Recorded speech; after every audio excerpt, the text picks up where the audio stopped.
The Dead Remember. Dodge City, Kansas, November 3rd, 1877. Mr. William L. Gordon, Antioch, Texas. Dear Bill, I am writing you because I have got a feeling I am not long for this world. This may surprise you, because you know I was in good health when I left the herd, and I am not sick now as far as that goes, but just the same, I believe I am as good as a dead man. Before I tell you why I think so, I will tell you the rest of what I have to say, which is that we got to Dodge City all right with the herd, which tallied 3,400 head, and the trail boss, John Elston, got $20 a head from Mr. R.J. Blaine, but Joe Richards, one of the boys, was killed by a steer near the crossing of the Canadian. His sister, Mrs. Dick Westfall, lives near Seguin, and I wish you'd ride over and tell her about her brother. John Elston is sending her his saddle and bridle and gun and money. Now, Bill, I will try to tell you why I know I'm a goner. You remember last August, just before I left for Kansas with the herd, they found that old Joel that used to be Colonel Henry's slave and his woman dead, the ones that lived in that live oak thicket down by Zabala Creek. You know they called his woman Jezebel, and folks said she was a witch. She was a high yellow gal, and a lot younger than Joel. She told fortunes, and even some of the white folks were afraid of her. I took no stock in those stories.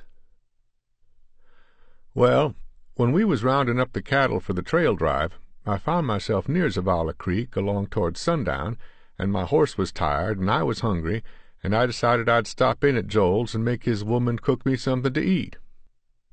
So I rode up to his hut in the middle of the live oak grove, and Joel was cutting some wood to cook some beef which Jezebel had stewing over an open fire. I remember she had on a red and green check dress. I won't likely forget that. They told me to light, and I done so, and set down and ate a hearty supper. Then Joel brought out a bottle of tequila, and we had a drink, and I said I could beat him shooting craps. He asked me if I had any dice, and I said no, and he said he had some dice, and would roll me for a 5-cent piece. So we got to shooting craps, and drinking tequila, and I got pretty full and raring to go, but Joel won all my money, which was about $5.75. This made me mad, and I told him I'd take another drink and get on my horse and ride, but he said the bottle was empty, and I told him to get some more. He said he didn't have no more, and I got madder and begun to swear and abuse him, because I was pretty drunk. Jezebel come to the door of the hut and tried to get me to ride on, but I told her I was free white and 21, and for her to look out, because I didn't have no use for smart, high yellow gals. Then Joel got mad and says he had some more tequila in the hut, but he wouldn't give me a drink if I was dying of thirst. So I said, "Why, damn you, you get me drunk and take my money with crooked dice, and now you insult me? I've seen niggers hung for less than that." He said, "You can't eat my beef and drink my liquor and then call my dice crooked. No white man can do that. I'm just as tough as you are." I said, "Damn your black soul, I'll kick you all over this flat." He said, "White man, you won't kick nobody." Then he grabbed up the knife he'd been cutting beef with and ran at me. I pulled my pistol and shot him twice through the belly. He fell down, and I shot him again, through the head.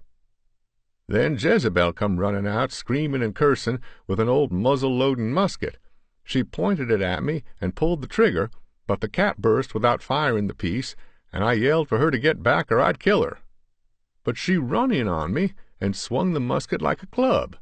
I dodged, and it hit me a glancing lick, tearing the hide on the side of my head, and I clapped my pistol against her bosom and jerked the trigger. The shot knocked her staggering back several foot, and she reeled and fell down on the ground, with her hand to her bosom and blood running out between her fingers. I went over to her and stood looking down with the pistol in my hand, swearing and cursing her, and she looked up and said, "You've killed Joel, and you've killed me, but by God you won't live to brag about it. I curse you by the big snake and the black swamp and the white cock. Before this day rolls around again, you'll be branding the devil's cows in hell. You'll see. I'll come to you when the time's ripe and ready." Then the blood gushed out of her mouth, and she fell back, and I knew she was dead. Then I got scared and sobered up and got on my horse and rode. Nobody seen me, and I told the boys next day I got that bruise on the side of my head from a tree branch my horse had run me against. Nobody never knew it was me that killed them two, and I wouldn't be telling you now, only I know I have not got long to live. That curse has been dogging me, and there is no use trying to dodge it. All the way up the trail I could feel something following me. Before we got to Red River, I found a rattlesnake coiled up in my boot one morning, and after that I slept with my boots on all the time. Then when we was crossing the Canadian, it was up a little, and I was riding point, and the herd got to milling for no reason at all, and caught me in the mill. My horse drowned, and I would have too, if Steve Kirby hadn't roped me and dragged me out from amongst them crazy cows. Then one of the hands was cleaning a buffalo rifle one night, and it went off in his hands and blowed a hole in my hat. By this time the boys was joking and saying I was a hoodoo. But after we crossed the Canadian, the cattle stampeded on the clearest, quietest night I ever seen. I was riding night herd and didn't see nor hear nothing that might have started it, but one of the boys said just before the break he heard a low wailing sound down amongst a grove of cottonwoods, and saw a strange blue light glimmering there. Anyway, the steers broke so sudden and unexpected they nearly caught me, and I had to ride for all I was worth. There was steers behind me and on both sides of me, and if I hadn't been riding the fastest horse ever raised in South Texas, they'd have trampled me to a pulp. Well, I finally pulled out of the fringe of them, and we spent all next day rounding them up and out of the breaks. That was when Joe Richards got killed. We was out in the breaks, driving in a bunch of steers, and all at once, without any reason I could see, my horse gave an awful scream and reared and fell backward with me. I jumped off just in time to keep from getting mashed, and a big mossy horn give a bellow and come for me.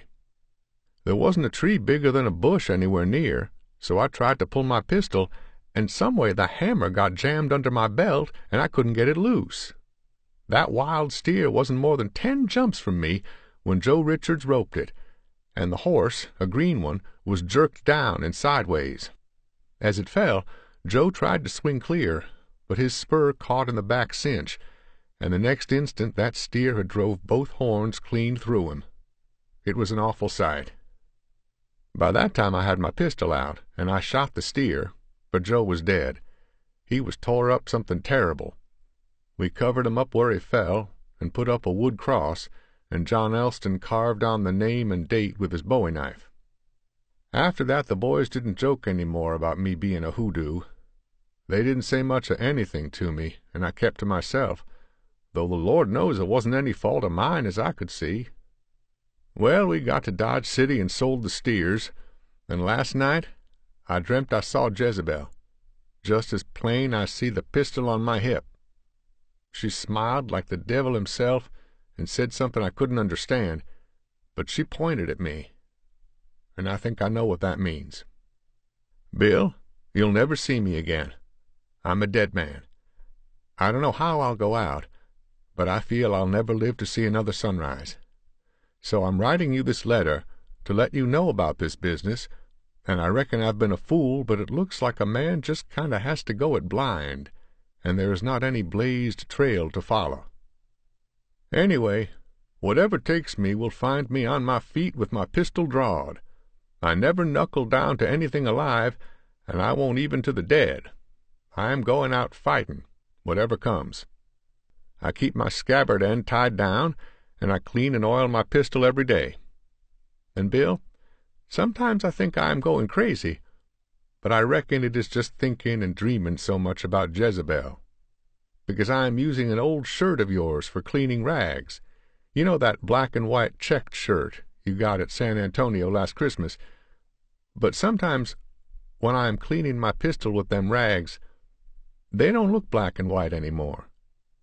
They turn to red and green, just the color of the dress Jezebel was wearing when I killed her.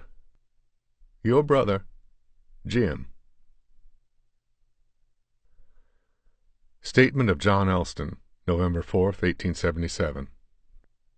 My name is John Elston. I am the foreman of Mr. J. Conley's ranch in Gonzales County, Texas. I was trail boss of the herd that Jim Gordon was employed on. I was sharing his hotel room with him. The morning of the 3rd of November, he seemed moody and wouldn't talk much.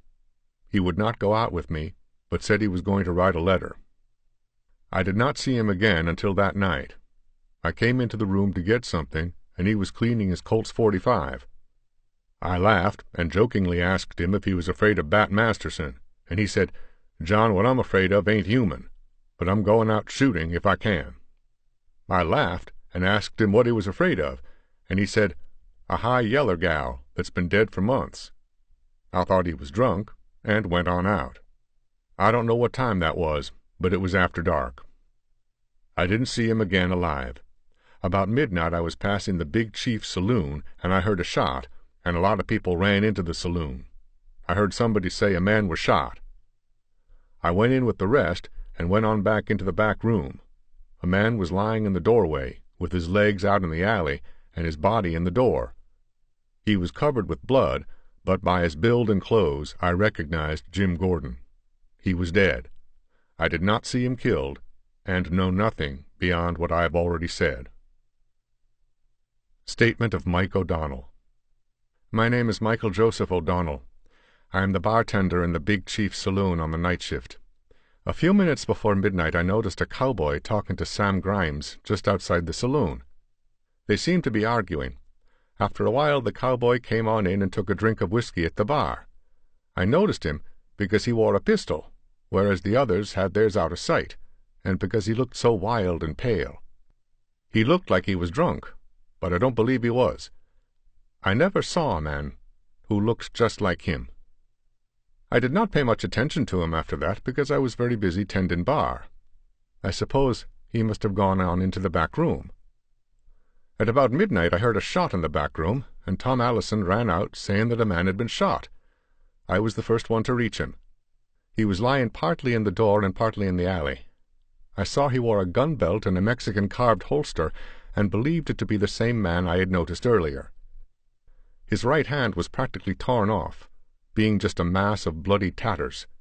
His head was shattered in a way I had never seen caused by a gunshot. He was dead by the time I got there, and it is my opinion he was killed instantly.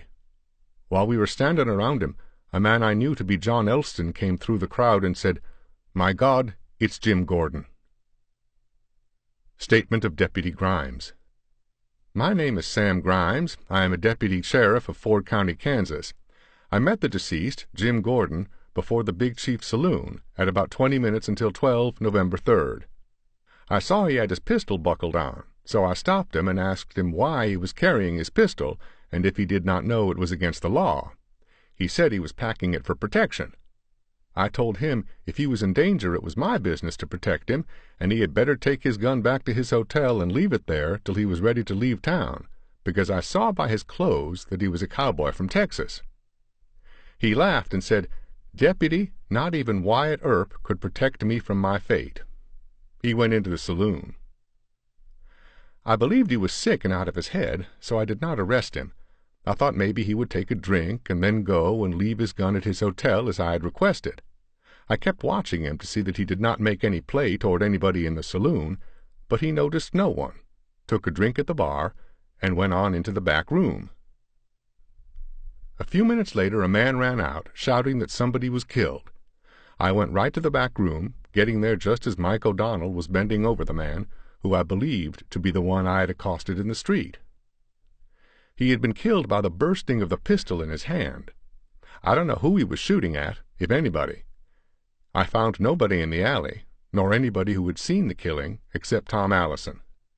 I did find pieces of the pistol that had exploded, together with the end of the barrel, which I turned over to the coroner. Statement of Tom Allison. My name is Thomas Allison. I am a teamster employed by McFarlane and Company. On the night of November 3rd, I was in the Big Chief saloon.